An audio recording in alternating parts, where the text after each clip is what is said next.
इंद्रधनुषी झरना और जादुई कंगन। एक समय की बात है, एक बहुत ही खूबसूरत जंगल था जिसे रंगों का जंगल कहते थे।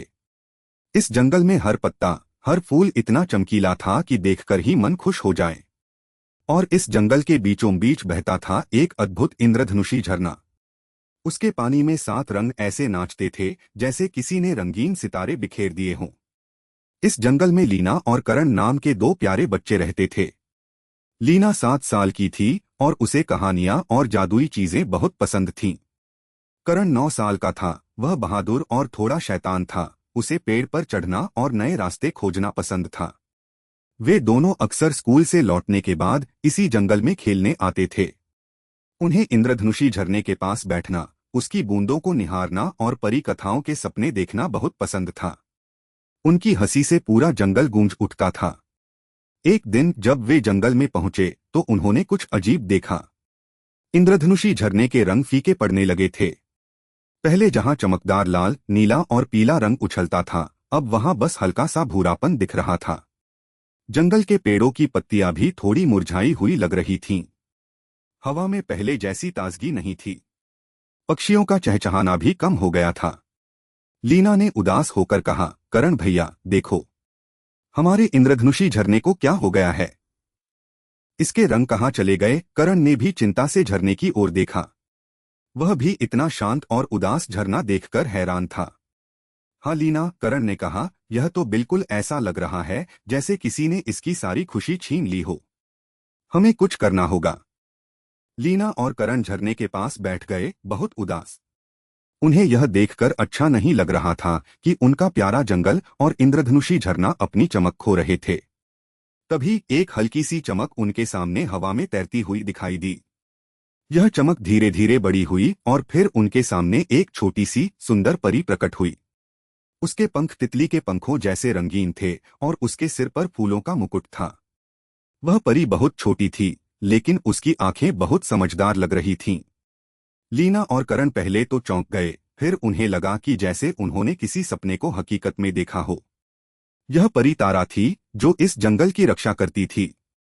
परी तारा ने दुखी आवाज में कहा, बच्चों, तुम दोनों ने बिल्कुल सही देखा। इंद्रधनुषी झरना अपनी जादुई चमक खो रहा है और पूरा जंगल उदास होता जा रहा है। लीना ने धीरे से पूछा, लेकिन ऐसा क्यों हुआ? परी तारा ने एक गहरी सांस ली और समझाया, इस झरने की जान मेरे जादुई कंगन में है जो मेरे हाथ में है। और इस कंगन की शक्ति बच्चों की कल्पना और प्रकृति के प्रति उनके प्यार से आती है। आजकल बच्चे मोबाइल और टीवी में खो गए हैं। वे बाहर खेलने नहीं आते, कहानियां नहीं सुनते और जादू पर विश्वास करना भूल गए हैं। इसलिए मेरे कंगन की शक्ति कम हो रही है और झरना फीका पड़ता जा रहा है। परी तारा ने बताया कि अगर जल्द ही कंगन की शक्ति वापस नहीं आई तो पूरा जंगल सूख जाएगा और अपने रंग खो देगा। लीना और करण यह सुनकर डर गए। तो अब क्या होगा? करण ने पूछा। परी तारा ने एक उम्मीद भरी मुस्कान दी, अभी भी एक रास्ता है मेरे प्यारे बच्चों। इस जंगल में 3 जादुई रंगों के मोती छिपे हुए हैं। ये मोती बच्चों की कल्पना, खुशी और दया का प्रतीक हैं। अगर तुम उन्हें ढूंढकर मेरे कंगन में लगा दो तो कंगन की शक्ति वापस आ जाएगी और झरना फिर से चमक उठेगा। लीना और करण तुरंत तैयार हो गए। हम उन्हें ढूंढेंगे परी तारा। हम अपने जंगल को बचा लेंगे, लीना ने उत्साह से कहा। परी तारा ने उन्हें पहला मोती कहाँ मिलेगा बताया। पहला मोती है खुशी का मोती। वह मुस्कुराते पेड़ की सबसे ऊंची डाली पर मिलेगा। मुस्कुराता पेड़ एक बहुत पुराना और विशाल पेड़ था जिसकी शाखाएं इतनी फैली हुई थीं कि ऐसा लगता था जैसे वह मुस्कुरा रहा हो। बच्चे बहुत खुश थे कि वे अपने जंगल को बचाने के लिए कुछ कर सकते थे। वे जानते थे कि यह आसान नहीं होगा, लेकिन उनके दिल में हिम्मत भर गई थी। उन्होंने परी तारा को धन्यवाद दिया और पहला मोती ढूंढने के लिए निकल पड़े। उनके चेहरे पर एक नई चमक थी। लीना और करण खुशी के मोती को ढूंढने के लिए मुस्कुराते पेड़ की ओर चल पड़े। थोड़ी देर बाद वे पेड़ के पास पहुंच गए। मुस्कुराता पेड़ सचमुच बहुत बड़ा था। उसकी शाखाएं इतनी ऊपर तक जाती थीं कि बादलों को छूती हुई लगती थीं। करण ने ऊपर देखा और कहा, मोती तो सच में बहुत ऊंचाई पर है। लीना थोड़ी घबराई, लेकिन हम वहां तक कैसे पहुंचेंगे करण भैया? करण ने अपनी बाहें चढ़ाई और कहा, चिंता मत करो लीना, मैं चढ़कर देखता हूं। करण ने पेड़ पर चढ़ना शुरू किया। वह बहुत बहादुर था। लीना नीचे से उसे रास्ता दिखा रही थी। भैया, उधर वाली डाल ज्यादा मजबूत लग रही है। करण एक डाली से दूसरी डाली पर चढ़ता गया। कभी कभी वह फिसलने वाला होता था, लेकिन लीना की आवाज सुनकर वह फिर से संभल जाता था। थोड़ी देर बाद करण सबसे ऊंची डाली तक पहुंच गया। वहां एक चमकती हुई चीज रखी थी। मिल गया, मिल गया! लीना, करण ने खुशी से चिल्लाया। उसने ध्यान से मोती को उठाया। वह एक छोटा सा गोल मोती था जो सोने के रंग की तरह चमक रहा था। उसमें से इतनी खुशी निकल रही थी कि करण के चेहरे पर भी मुस्कान आ गई। वह धीरे धीरे मोती को लेकर नीचे उतरा। लीना ने उसे गले लगा लिया। वे बहुत खुश थे कि उन्होंने पहला मोती पा लिया था। अब दो मोती और ढूंढने थे। पहला मोती मिलने से उनमें और भी हिम्मत आ गई थी। परी तारा फिर से उनके सामने प्रकट हुई और बोली, शाबाश मेरे बच्चों! अब अगला मोती है कल्पना का मोती। वह फुसफुसाती नदी के पास मिलेगा। फुसफुसाती नदी जंगल के एक रहस्यमय हिस्से में बहती थी, जहां पेड़ों की पत्तियां हमेशा कुछ न कुछ फुसफुसाती रहती थीं। लीना ने पूछा, फुसफुसाती नदी? वह कहाँ है? परी तारा ने उन्हें रास्ता दिखाया। बस उस रास्ते से सीधे जाओ, तुम्हें उसकी फुसफुसाहट सुनाई दे जाएगी। वे कल्पना के मोती को ढूंढने के लिए चल पड़े। रास्ता थोड़ा टेढ़ा मेढ़ा था, लेकिन उन्हें डर नहीं लगा। वे झाड़ियों और पत्थरों के बीच से निकलते हुए आगे बढ़े। थोड़ी देर बाद उन्हें हवा में एक धीमी मधुर आवाज सुनाई दी, जैसे कोई धीरे धीरे बातें कर रहा हो। वाह, यह तो वही फुसफुसाती नदी है, लीना ने खुशी से कहा। वे नदी के पास पहुंचे। नदी का पानी बिल्कुल साफ था और उसमें छोटे छोटे रंगीन पत्थर चमक रहे थे। नदी में कुछ बड़े बड़े पत्थर भी थे, जिन पर पैर रखकर नदी पार की जा सकती थी। करण ने लीना का हाथ पकड़ा और वे सावधानी से पत्थरों पर पैर रखते हुए नदी पार करने लगे। नदी की फुसफुसाहट उन्हें कहानियां सुना रही थी, जिससे उनका मन कल्पनाओं से भर गया। जैसे ही लीना और करण फुसफुसाती नदी पार करके दूसरी तरफ पहुंचे, उन्होंने एक पेड़ की टहनी पर बैठी एक छोटी चंचल गिलहरी को देखा। गिलहरी के हाथ में एक चमकीला मोती था। यह वही कल्पना का मोती था जिसकी उन्हें तलाश थी, लेकिन गिलहरी उसे कसकर पकड़े हुए थी। करण ने कहा, हे गिलहरी रानी, क्या तुम हमें वह मोती दे सकती हो? हमें उसकी बहुत जरूरत है। गिलहरी ने अपनी पूंछ हिलाई और अपनी छोटी सी आवाज में कहा, मोती चाहिए तो मेरी पहेली का जवाब दो। अगर जवाब सही दिया तो मोती तुम्हारा। लीना और करण सोचने लगे। करण ने कहा, क्या यह कोई खिलौना है? गिलहरी ने सिर हिलाया। लीना ने थोड़ी देर सोचा, फिर उसकी आंखें चमक उठीं। मुझे पता है, यह कल्पना है, लीना ने कहा। गिलहरी ने खुशी से तालियां बजाईं, अपने छोटे छोटे पंजों से। बिल्कुल सही जवाब! तुम सच में बहुत कल्पनाशील हो। गिलहरी ने मोती को पेड़ के नीचे गिरा दिया। यह मोती इंद्रधनुषी रंगों में चमक रहा था, जैसे कोई सपना सच हो गया है। लीना ने मोती उठाया और उन्हें पता चला कि कल्पना कितनी शक्तिशाली होती है। दो मोती मिलने से लीना और करण की खुशी का ठिकाना नहीं था। परी तारा फिर प्रकट हुई। बहुत अच्छे मेरे बहादुर बच्चों! अब आखिरी मोती बचा है, दया का मोती। वह तुम्हें चमकदार मशरूमों के बीच मिलेगा। चमकदार मशरूम जंगल के एक ऐसे हिस्से में उगते थे जहां थोड़ी रोशनी कम होती थी, लेकिन वे खुद ही चमककर रास्ते को रोशन कर देते थे। करण ने पूछा, लेकिन दया का मोती कैसा होगा? परी तारा ने मुस्कुराकर कहा, वह तब मिलेगा जब तुम दया दिखाओगे। वे चमकदार मशरूमों की ओर चल दिए।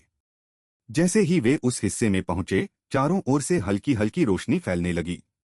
बड़े बड़े छोटे छोटे मशरूम जमीन से निकलकर चमक रहे थे, जैसे किसी ने जमीन में छोटे छोटे दीपक जला दिए हों। रास्ता सचमुच जादुई लग रहा था, लेकिन थोड़ा अंधेरा भी था। वे सावधानी से आगे बढ़ रहे थे। तभी लीना की नजर एक झाड़ी में फंसी हुई किसी चीज पर पड़ी। करण भैया, देखो, वहां कुछ है। लीना और करण झाड़ी के पास पहुंचे। उन्होंने देखा कि एक छोटा सा प्यारा पक्षी जालों और टहनियों में फंसा हुआ था। वह अपने पंख फड़फड़ा रहा था, लेकिन निकल नहीं पा रहा था। उसकी छोटी छोटी आंखें डर से भरी हुई थीं। करण ने कहा, ओह बेचारा, इसे चोट लग सकती है। लीना ने धीरे से पक्षी को देखा। वह बहुत दुखी थी।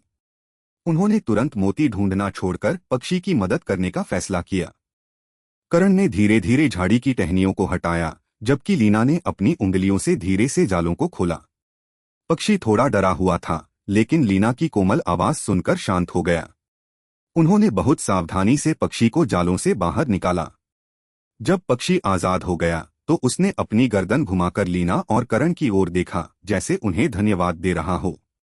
फिर उसने खुशी से अपने पंख फड़फड़ाए और उड़ गया, आसमान में चक्कर लगाता हुआ चहकने लगा। जैसे ही पक्षी उड़ा, ठीक उसी जगह जहां वह फंसा हुआ था, एक चमकदार मोती दिखाई दिया। वह मोती गुलाबी और सफेद रंगों में चमक रहा था, जैसे दया की रोशनी हो। यह है दया का मोती, लीना ने खुशी से कहा। उन्हें यह देखकर बहुत अच्छा लगा कि उनकी दया ने ही उन्हें आखिरी मोती दिलाया। तीनों मोती मिल गए थे। लीना के हाथ में खुशी का मोती, करण के हाथ में कल्पना का मोती और दया का मोती लीना ने अपनी जेब में रख लिया था।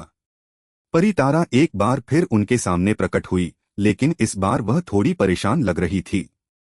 शाबाश मेरे वीरों, तुमने तीनों मोती पा लिए, लेकिन अब हमें बहुत जल्दी करनी होगी। इंद्रधनुषी झरना अब लगभग पूरी तरह से अपनी चमक खो चुका है। जंगल के पौधे मुरझा रहे हैं और हवा में भी उदासी फैल गई है। हमें जितनी जल्दी हो सके वहां पहुंचना होगा। लीना और करण ने एक दूसरे की ओर देखा। उन्हें अब और देर नहीं करनी थी। उन्होंने परी तारा के साथ मिलकर इंद्रधनुषी झरने की ओर दौड़ लगा दी। वे अपनी सारी शक्ति लगाकर भागे। जंगल का रास्ता अब पहले से भी ज्यादा शांत और उदास लग रहा था। पक्षियों का चहचहाना बंद हो गया था। हवा में भी एक अजीब सी मायूसी थी। उन्हें लग रहा था जैसे पूरा जंगल उनकी ओर देख रहा हो और उम्मीद कर रहा हो कि वे सफल होंगे। उनके छोटे छोटे पैर तेजी से जमीन पर पड़ रहे थे।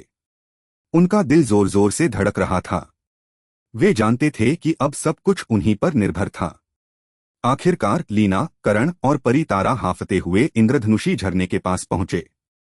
झरना अब सिर्फ ग्रे रंग का पानी बहा रहा था। उसके चारों ओर की हरियाली लगभग पूरी तरह से पीली पड़ चुकी थी।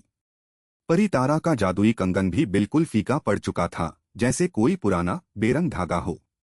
जल्दी करो बच्चों, परी तारा ने कहा। उसकी आवाज में एक हल्की सी घबराहट थी। लीना और करण ने एक भी पल गवाए बिना तीनों मोतियों को बाहर निकाला। परी तारा ने अपना कंगन आगे बढ़ाया, जिस पर 3 छोटे छोटे खांचे बने हुए थे। सबसे पहले लीना ने खुशी का मोती पहले खांचे में रखा। मोती ने तुरंत एक सुनहरी चमक छोड़ी और कंगन का एक हिस्सा चमक उठा।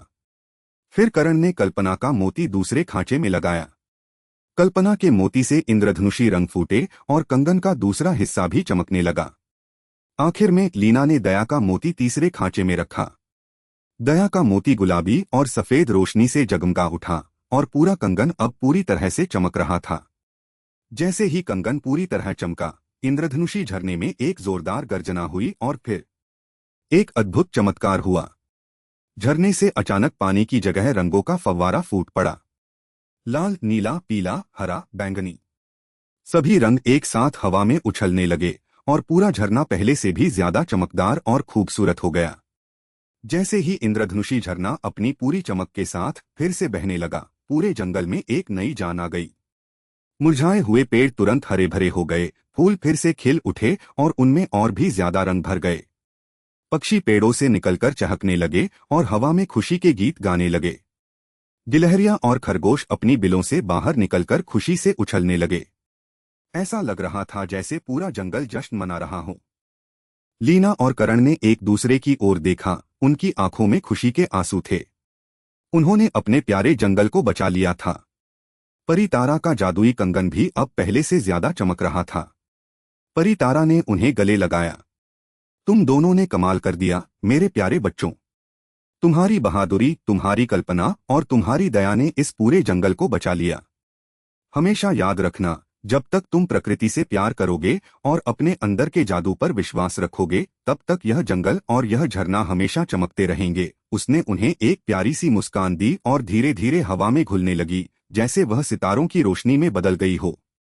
वह जा रही थी, लेकिन उसकी बातें और उसकी दी हुई सीख हमेशा लीना और करण के साथ रहेंगी। परी तारा के जाने के बाद लीना और करण कुछ देर तक इंद्रधनुषी झरने की खूबसूरती को निहारते रहे। उन्हें गर्व महसूस हो रहा था कि उन्होंने इतना बड़ा काम किया था। वे अब घर लौट रहे थे, लेकिन वे पहले जैसे बच्चे नहीं थे। उनके दिल में अब जादू और प्रकृति के लिए और भी ज्यादा प्यार भर गया था। जब वे वापस अपने गांव पहुंचे तो उन्होंने अपने दोस्तों और बाकी बच्चों को जंगल की यह अद्भुत कहानी सुनाई। उन्होंने उन्हें बताया कि कैसे उनकी कल्पना और प्रकृति के प्रति प्रेम से जंगल को बचाया जा सकता है। लीना और करण अब ज्यादातर समय बाहर खेलने लगे।